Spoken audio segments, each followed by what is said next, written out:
Well, great. Good morning, everyone. Thanks for being here today. There are several things happening in our great city that I'd like to share with you all. As we prepare for winter, we can already see the snow creeping down the mountains, and we are rapidly working on our cold weather sheltering plan.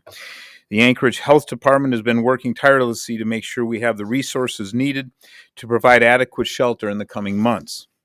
Thanks to their hard work, we are on track to stand up our cold weather shelter plans between October 15th and November 1st.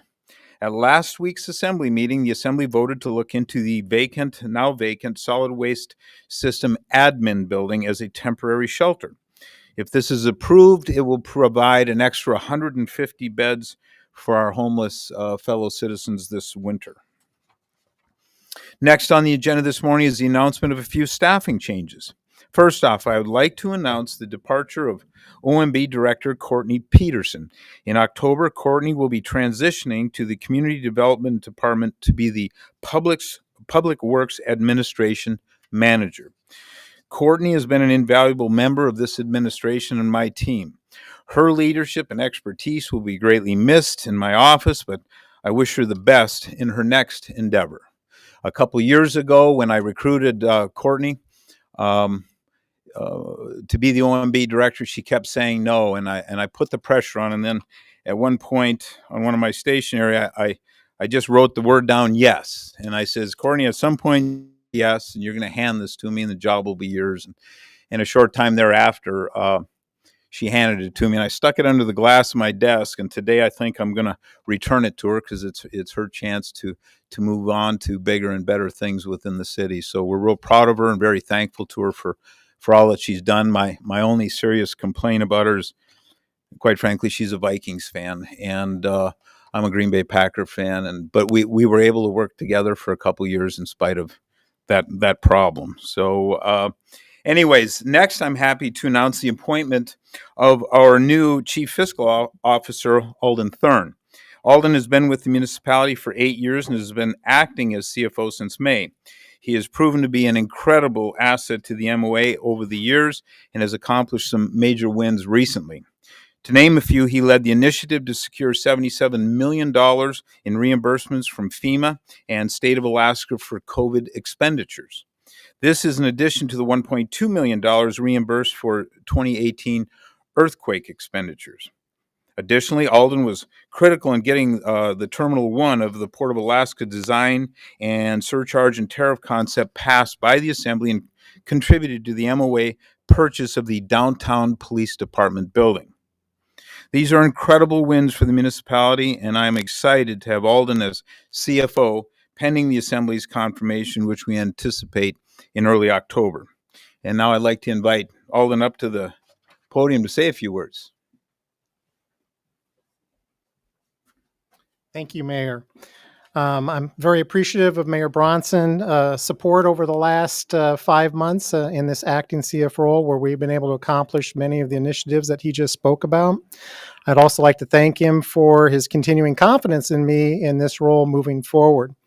I hope to continue the positive and collaborative relationship that I've developed with the Assembly over the last 8 years that I've worked with the municipality of Anchorage.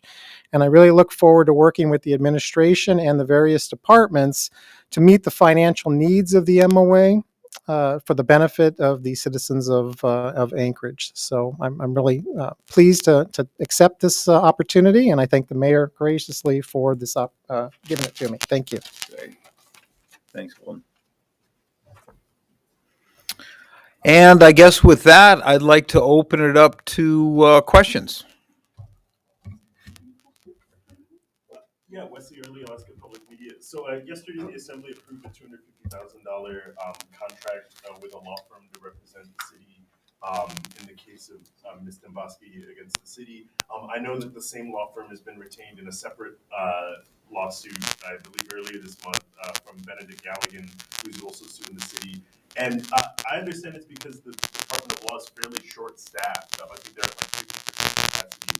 How concerned are you that now the city's going to spend more money with outside law?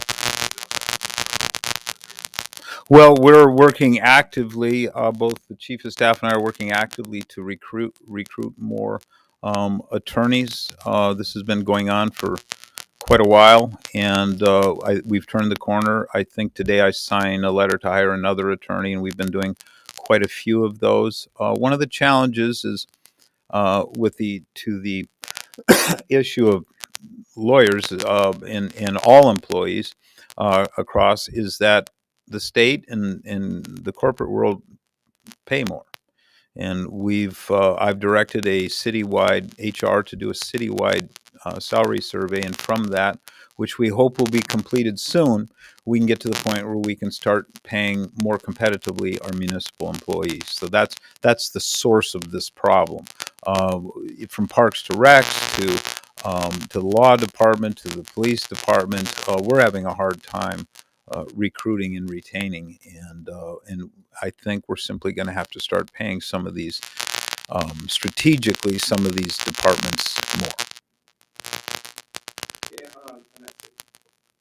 on that same note, when I was talking to Sheriff Constable yesterday about law firms retaining services, Mhm. I asked him, I go, is it possible this lawsuit, if there's a settlement, to be more than the initial one that so with that money, you might agree with that. Well, do you agree with that? And two, where does that money come from and does it impact our services? This process is it's being handled by the lawyers. I don't have a lot of visibility on what's going on. You would, I guess, think from an outsider that I would. I don't. This is a Department of Law process, and my understanding is we retain this for up to $250,000. But the decision on how to move forward, I don't think has been made yet.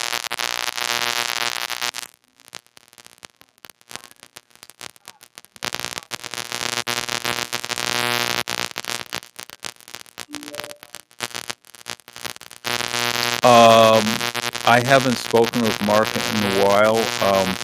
That too is, I think, law is taking care of that. I don't believe he has resigned as of today.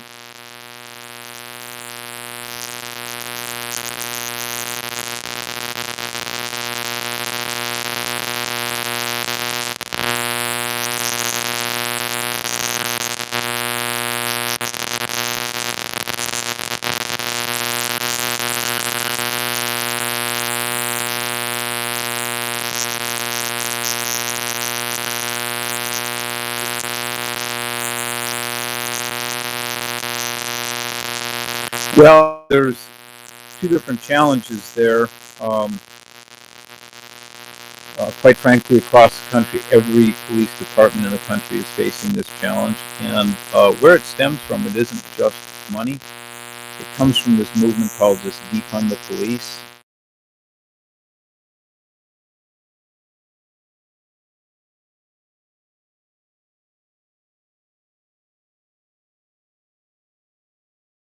In 1993 or 94,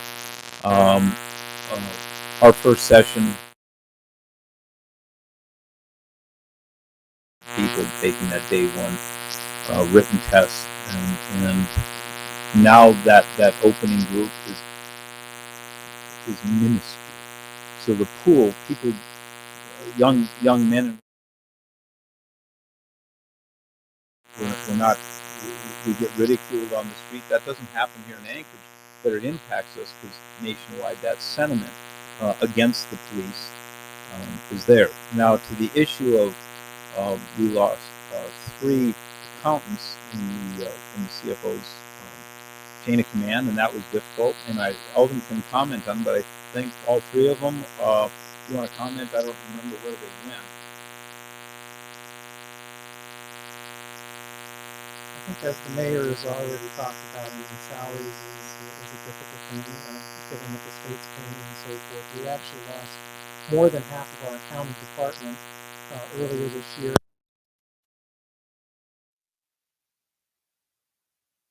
In some of those areas. However, to specifically answer your question, I think the Assembly authorized about $2 million to be used for external contractors and so forth. We've worked very hard, very diligently not to have to use that. We've used it, been able to, with overtime, and we've had some people who left that we were able to bring back on and and we've been very diligent in our financial thriftiness, so to speak, to handle that. I don't anticipate we're actually going to need any of that, and we've been able to cover it through mainly a lot of the unfilled position and labor there. So we are a little bit behind where we want to be on our financials because of the staff that we lost, but building the department back up again. But as the mayor referred to, we faced challenges in hiring and recruitment and retention across in the accounting departments and finance departments are certainly some of those in addition to the recent hiring.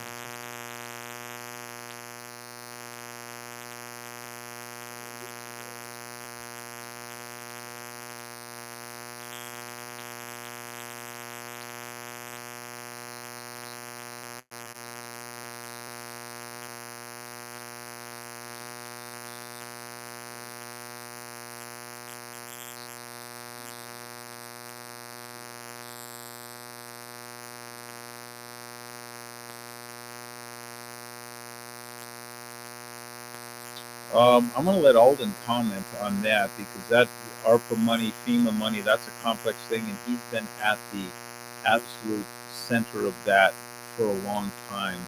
A lot of money has been spent in this city in the last few years of COVID, and so I'm going to have him. Well, some expenditures were good and some weren't. I just want to remind everyone here is that in the 3 years, 36 months preceding the end, ending at the end of 2022, this city spent $161 million on homelessness in this city. $161 million. And we don't even have a shelter to show for it. I think that's a big takeaway you probably want to remember. And so is all the other money that was spent? I don't know. There's so many projects. There was so many people and organizations getting money, federal pass-through money, state pass-through money through us. I don't know. I don't have an opinion. The process itself, maybe Alden can answer some of the more detailed questions.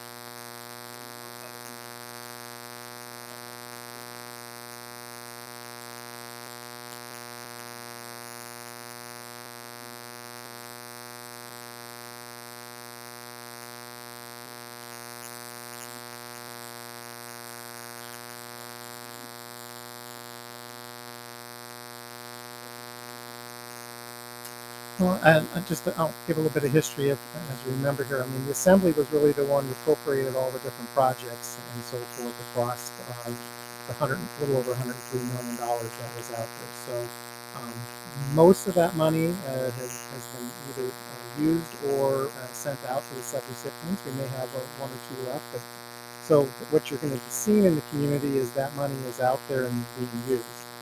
Not every project or subrecipient is used it all, so there's a multi-year process to be able to have that done. You are correct. In our report from prior year to this year, we did add, as required by the federal statutes, to put in the KPI EBI information that is out there. I think the goal of the Treasury Department for the United States is to try to have some kind of a metrics that identifies how successful spending that money was in the communities, and that's why they require it to be in that annual report. We do have our contractor who works with all the subrecipients in doing that, and we'll continue to gather that as we go on. I won't speak to the successfulness of. I don't really have the involvement in that, but as far as accounting and being timely in our reporting, so that both the Treasury and the local population has the ability to see how that money is, where it is, who it went to, what is it intended to, because there's a description on what the services are, and then how successful those different metrics are for each individual subrecipient. That's what the intent of that report is, and that's